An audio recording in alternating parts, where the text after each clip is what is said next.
In the world of geopolitics, sometimes a single photograph can say more than 1,000 pages of diplomatic reports. And wow, a recent photo from the Shanghai Cooperation Organization Summit, the SCO, did exactly that. It has everyone talking. So let's get into why. So at first glance, it looks like your standard summit photo op, right? You've got India's Modi, Russia's Putin, and China's Xi.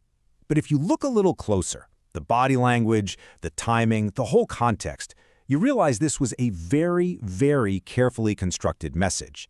So what's the real story they were trying to tell? Let's unpack it. Yeah, this wasn't just some casual photo op. This was a picture of defiance, and all the reporting from the summit confirms it. These images were no accident. They were a deliberate, powerful political statement, and it was aimed squarely at the West.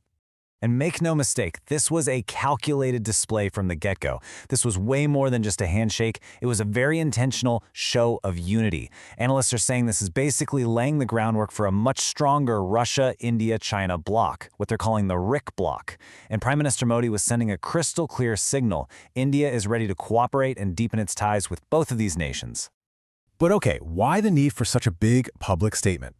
Well, that brings us to the next piece of this whole puzzle, the really intense pressure campaign that was going on behind the scenes.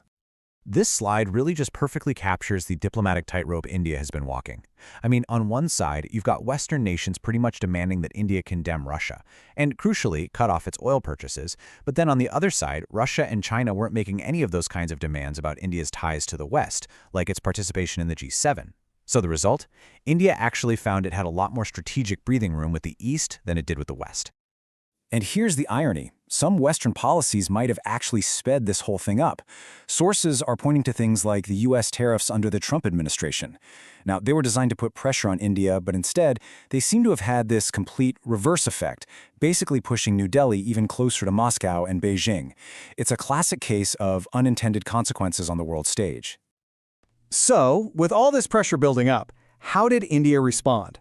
Well, it started making its own big strategic moves in what you could definitely call an Eastern power play. And the symbolism here went way beyond that main photo op. Modi and Putin held their own separate, one-on-one meeting. And to really drive the point home, they even traveled there together, in the same car. Now, in the world of high-stakes diplomacy, a gesture like that is anything but casual. It's a massive signal of a strong, personal partnership. And if the actions weren't clear enough, the words certainly were. Prime Minister Modi came right out and said, historically, India and Russia have always stood shoulder to shoulder. This was so much more than just polite diplomatic talk. It was a really firm declaration that their deep partnership was not going to be swayed by any outside pressure. Okay, now get ready for a fascinating, kind of mind-bending twist in this whole global energy story. Our sources found that roughly 15 to 20% of the diesel that's being used in Ukraine actually comes from India. Just let that sink in for a second. The immediate question is, how is that even possible? Well, it's India's strategy in action. See, India plays this absolutely crucial role as a global refiner. It buys up crude oil from all over the place, including discounted crude from Russia, refines it into products like diesel, and then sells it back out onto the world market. It's a complex position for sure, but it just goes to show that India is prioritizing its own economic interests above all else. But this big show of unity between India, Russia, and China, it didn't just happen in a vacuum. It also created some really sharp contrasts, and it highlighted the shifting power dynamics among all the other nations at the summit. For example, the visuals really told a story. You've got these images of Modi and Putin deep in conversation, looking like old allies, and then at the same event, reports noted that Pakistan's Prime Minister, Shehbaz Sharif, often seemed, well, isolated, off by himself. And whether that was intentional or not, pictures like that speak volumes about who's in and who's out in these changing organizations.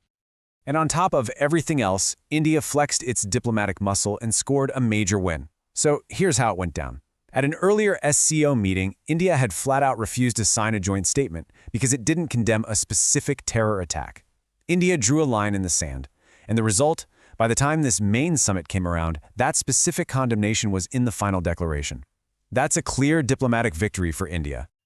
So you have to ask, why the sudden change of heart? Well, reporting suggests China actually played a key role here, pushing to get that condemnation included. The motivation? It was purely strategic. They needed to do whatever it took to get that powerful, unified RIC bloc image to broadcast to the rest of the world. All right, so all of this, the calculated moves, the powerful images, the diplomatic wins, it all brings us to the final, really crucial question. What happens next? Well, we don't have to wait long to see the next step. It's already been confirmed that President Putin is scheduled to visit India this December for their annual summit. And that's a huge signal that the partnership we saw on display at the SCO wasn't just for show. It is absolutely gaining momentum. So we kind of end right where we started, with a single picture that suggests some major shifts are happening.